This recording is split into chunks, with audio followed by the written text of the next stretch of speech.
பயிர்க்கடன் தள்ளுபடி, வறட்சி நிவாரணம் உள்ளிட்ட பல்வேறு கோரிக்கைகளை வலியுறுத்தி டெல்லி ஜந்தர் மந்தர் பகுதியில் தமிழக விவசாயிகள் 22வது நாளாக போராட்டத்தில் ஈடுபட்டு வருகிறார்கள். இந்த ஒரு நிலையில் கூட்டுறவு வங்கிகளில் விவசாயிகள் பெற்ற கடனை தள்ளுபடி செய்ய உயர்நீதிமன்ற கிளை உத்தரவிட்டிருக்கிறது. தென்னிந்திய நதிகள் இணைப்பு சங்க தலைவர் ஐயாக்கடு தொடர்ந்த வழக்கில் தமிழக அரசிற்கு உயர்நீதிமன்ற கிளை இந்த ஆணையை பிறப்பித்திருக்கிறது. தற்போது நமது தொலைபேசி இணைப்பில் முன்னாள் எம்பி திரு கே.பி. ராமலிங்கம் இருக்கிறார். அவரிடம் இது குறித்து கேட்டறியலாம். ஐயா வணக்கம். வணக்கங்க. சிறு குறு விவசாயிகள் மட்டுமின்றி அனைத்து விவசாயிகளும் பெற்ற கூட்டுறவு கடனை தள்ளுபடி செய்ய உயர்நீதிமன்ற கிளை உத்தரவிட்டிருக்கிறது. விவசாயிகள் தொடர் போராட்டத்தில் ஈடுபட்டு வரக்கூடிய நிலையில இந்த உத்தரவு பிறப்பிக்கப்பட்டிருக்கிறது. இது குறித்த உங்களுடைய கருத்து என்ன?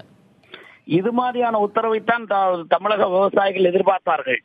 காரணம், ஏற்கனவே கூட தலைவர் கலைஞர் முதலமைச்சராக இருந்த போது கூட அனைத்து விவசாயிகளுக்கும் கடன் ரத்து என்றுதான் அவர் பிறப்பித்தார். இதுல சிறு குறு விவசாயிகள் என்று பிரித்து பார்ப்பதிலே விவசாயம் என்றால் எல்லோரும் பாதிப்புக்குள்ளாகிற போது எல்லோரும் தான் பாதிப்புக்குள்ளாகிறார்கள். 5 ஏக்கர் 4 ஏக்கர் 3 ஏக்கர் இருக்கிறவர்கள் பாதிப்புள்ளானார்கள், அவர்கள் அளவிற்கு பாதிப்பு. 10 ஏக்கர் 15 ஏக்கர் உள்ளவர்கள் பாதிப்புள்ளாகிறார்கள், அவர்கள் அளவுக்கு பாதிப்பு என்று பாதிப்பு என்பது வறட்சியால் பாதிப்பு என்பது அனைவரும் பாதித்திருக்கிறார்கள். ஆக வறட்சியை காரணம் காட்டி நிவாரணம் வழங்குகிற போது அனைத்து விவசாயிகளுக்கு வழங்குவதுதான் நியாயமானது. அந்த வகையில் இன்றைக்கு வந்திருக்கிற தீர்ப்பு ஏற்புடைய தீர்ப்பு. இதைத்தான் விவசாயிகள் எதிர்பார்த்தார்கள். இதை தமிழக அரசு ஏற்று உடனடியாக ஆணைகள் பிறப்பித்து நடவடிக்கை எடுக்க வேண்டும். இது ஒரு புறம்.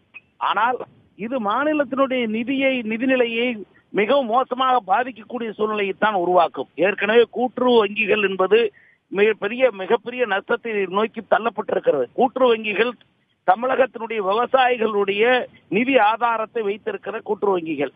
ஆனா அங்கே மட்டும் கடனை தள்ளுபடி செய்ய வேண்டும் என்று சொல்லுவது என்பது நியாயமானது அல்ல.